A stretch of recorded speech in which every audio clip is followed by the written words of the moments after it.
In the dying winter of 1945, Bavaria lay silent beneath a suffocating shroud of snow, its villages hollow, chimneys cold, and families starving as mothers boiled snow to pretend soup still existed, while children coughed through thin walls that echoed with hunger.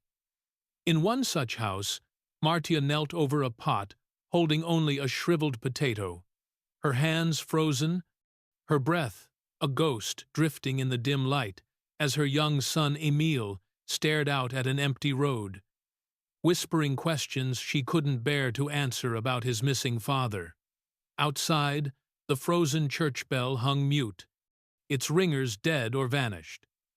And at night, the villagers gathered in the cellar beneath the old inn, trading rumors of Americans, some saying they shot prisoners, others that they brought food, until one morning a distant rumble rolled across the hills, and Emile pressed his face to the window, whispering, "Mama, they're coming."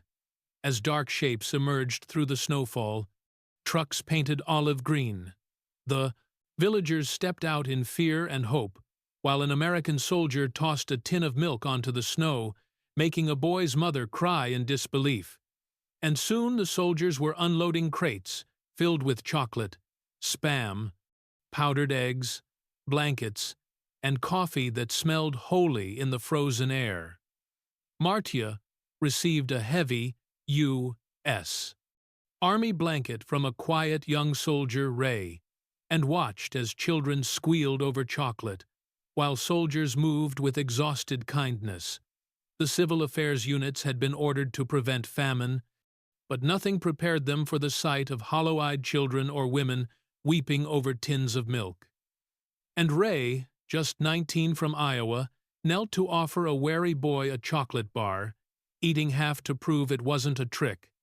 Sergeant Miller directed the unloading as villagers slowly drew near, their terror thawing into gratitude, while old Frau Weber crossed herself whispering, "Amerikaner," and the square filled with steam from boiling cocoa, laughter returning to streets that had forgotten it.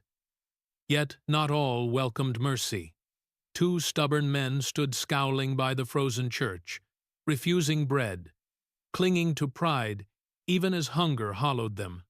But the soldiers simply nodded and carried on, setting up fires and aid stations, treating frostbite, washing children's hands with soap so fragrant it made them giggle. Later, Ray served stew to Martia and Emile, telling them gently, "For him too." And as they ate, warmth seeped back into their bodies until a furious former party official, Kruger, burst forward, shouting that the villagers were humiliating themselves by accepting charity, kicking over a pot of stew. But Ray silenced the tension by telling him softly, "Because someone has to," and helped the trembling man to his feet. When the convoy left at dusk, children ran after the trucks, waving, and the silence that returned was no longer the silence of fear, but of fragile hope. In the following days, the villagers wrestled with confusion as the Americans' kindness contradicted years of propaganda. Yet they gathered again, waiting, and 2 days later, the trucks returned with more food, more blankets, and more gentle greetings as Ray lifted Emile in his arms and laughed. Even as Kruger muttered warnings about poisoned kindness, the soldiers ignored him, and the villagers drifted toward the fire, where stew cooked and the harmonica sang thin, hopeful music.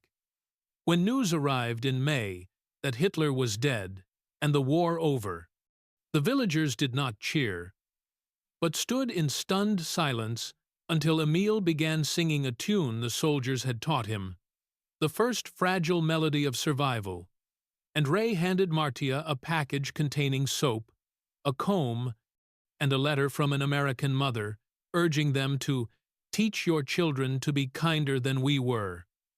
A message that broke Martia's heart open. As spring slowly warmed the land, the Americans helped rebuild schools and bridges, and Marta volunteered to deliver food to nearby towns, repeating the same gentle word Ray once used, eat. As life returned to the fields, and Emil learned harmonica on a soldier's forgotten instrument. Weeks later, Ray climbed the hill to say goodbye, giving Martia a small box containing letters and a piece of bread his mother had sent with instructions to give it to someone who needed it more, placing it in her hands with a soft smile before walking away into the Golden Valley light.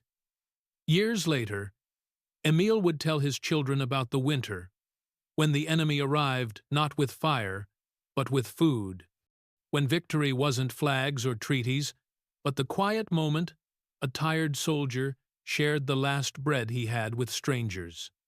A moment Martia remembered all her life, as she whispered the words from the American mother, "Teach your children to be kinder," believing that perhaps this was how peace truly begins.